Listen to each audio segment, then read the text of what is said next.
Hello बच्चों, let's read the question. True and false type questions. When a body is falling freely under the action of gravity alone in vacuum, its total mechanical energy remains constant during the fall.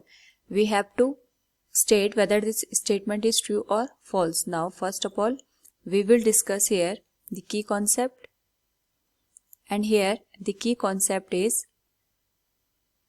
conservation of energy. तो जब भी हम बात करते हैं यहाँ पे conservation of energy की, ये हमें बताता है कि जो एनर्जी होती है इट रिमेन्स कांस्टेंट, बट यहाँ पे जो एनर्जी होती है it can change it's form. यहाँ पे जो एनर्जी होती है वो अपने फॉर्म को तो चेंज कर सकती है, बट जो टोटल यहाँ पे एनर्जीज का सम होता है किसी पर्टिकुलर प्रोसेस में वो हमेशा सेम रहता है. तो हमसे यहाँ पे एक फ्री फॉल ऑब्जेक्ट के बारे में पूछा गया है which is kept in a vacuum. तो जब हम बात करते हैं फ्री फॉल ऑब्जेक्ट की, उस केस में we assume mass as m, और इसको हम यहाँ पे हाइट h से फ्री फॉल करवा रहे हैं. इनिशियल वेलोसिटी अगर हम बात करें यहाँ पे it is given as u, और जब ये ग्राउंड पे स्ट्राइक होता है दैट इज फाइनल वेलोसिटी. उस केस में we will consider it v. तो अगर हम बात करें फ्री फॉलिंग ऑब्जेक्ट की, ये कोई ऑब्जेक्ट है जिसका मास हमने m कंसिडर किया, इसको h हाइट से हम यहाँ पे फ्री फॉल करवा रहे हैं. इस केस में अगर हम बात करें तो इसकी इनिशियल वेलोसिटी यहाँ पे 0 होगी. सो जब ये ग्राउंड पे स्ट्राइक करेगा तो इसकी वेलोसिटी यहाँ पे v कंसिडर की जाएगी. Now we can say here अगर हम यहाँ पे इनिशियल पॉइंट पे देखेंगे तो यहाँ पे वेलोसिटी 0 है. इसका मतलब यहाँ पे एट हाईएस्ट पॉइंट जो हमारे पास काइनेटिक एनर्जी होगी इट विल बी 0, और जो हमारे पास यहाँ पे पोटेंशियल एनर्जी आएगी it will B maximum, that is mgh. Now अगर हम यहाँ पे टोटल एनर्जी की बात करें it will B 0 plus mgh, और इसकी वैल्यू हो जाएगी यहाँ पे टोटल mgh के बराबर. यानी फर्स्ट पॉइंट अगर हम इसको कंसिडर करें, यहाँ पे जो टोटल एनर्जी है इट इज mgh. नाउ अगर हम बात करें यहाँ पे सेकेंड केस की, तो वी कंसिडर कि हमारे पास जो ऑब्जेक्ट था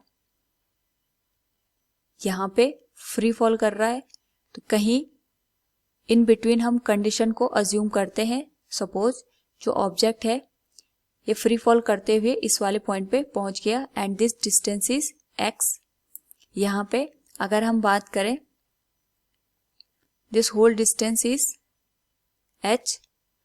तो इस पर्टिकुलर केस में अगर हम इसको सेकंड केस माने तो एट सेकंड पोजीशन और केस जो यहाँ पे पोटेंशियल एनर्जी होगी that will be mg.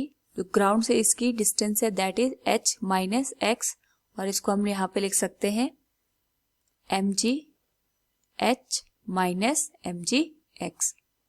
Similarly यहाँ पे ऑब्जेक्ट के पास कुछ ना कुछ वेलोसिटी होगी, तो इनिशियल वेलोसिटी यहाँ पे 0 थी. सपोज यहाँ पे जो वेलोसिटी है it is v dash. We can find out the value of v dash from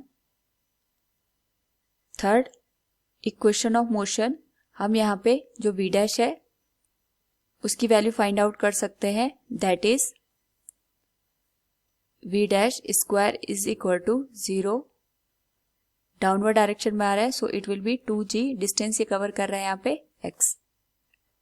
so इस केस में अगर हम बात करें kinetic energy will be half m v dash square. ये हो जाएगा हाफ m. जो v डैश की वैल्यू है वी कैन पुट इट यहाँ पे 2gx, और यहाँ पे 2 से 2 कैंसिल हो जाएगा, it will become mgx. So total energy यहाँ पे हो जाएगी mgh माइनस mgx. ये तो हमारी हो गई पोटेंशियल एनर्जी, प्लस इसमें काइनेटिक एनर्जी को हम ऐड कर देंगे क्योंकि mgx यहाँ पे प्लस और माइनस साइन के साथ है, so whole value will be mgh। तो सेकंड केस में भी हमारे पास यहाँ पे जो एनर्जी है इट इज mgh। नाउ अगर हम बात करें यहाँ पे थर्ड केस की, तो थर्ड केस में जब हमारे पास जो ऑब्जेक्ट है it comes on the ground, suppose that ये ऑब्जेक्ट है हमारे पास, ये यहाँ पे h हाइट को कवर करते हुए ग्राउंड पे पहुंच चुका है, तो इसने टोटल यहाँ पे h डिस्टेंस को कवर किया है, यहाँ पे इसकी वेलोसिटी है v। So from third equation of motion अगर हम बात करें यहाँ पे, तो जो वेलोसिटी गिवन होगी that is v square is equal to 0 plus total जो इसने डिस्टेंस कवर की दैट इज h। इस पर्टिकुलर पॉइंट पे जब ऑब्जेक्ट ग्राउंड पे आ गया है तो kinetic energy will be half m v square, और v स्क्वायर को हम यहाँ पे लिख सकते हैं हाफ m 2gh, 2 से 2 कैंसिल हो जाएगा और it will become mgh। Now अगर हम यहाँ पे देखें तो जो हमारे पास थर्ड केस है उसमें ऑब्जेक्ट ग्राउंड पे आ चुका है, so potential energy in this case will be mg, जो हाइट है दैट बिकम 0, तो यहाँ पे हो जाएगा 0, total energy will be mgh plus 0।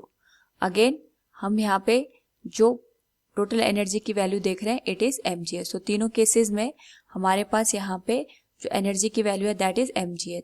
So we can say here when a body is falling freely under the action of gravity alone in vacuum, its total mechanical energy remains constant during the fall. Its statement is totally true। यहाँ पे हर एक point पे energy का जो total sum होता है it remains constant, और यहाँ पे जो ये स्टेटमेंट है it is true. Hope all you understood it. Thank you and best of luck.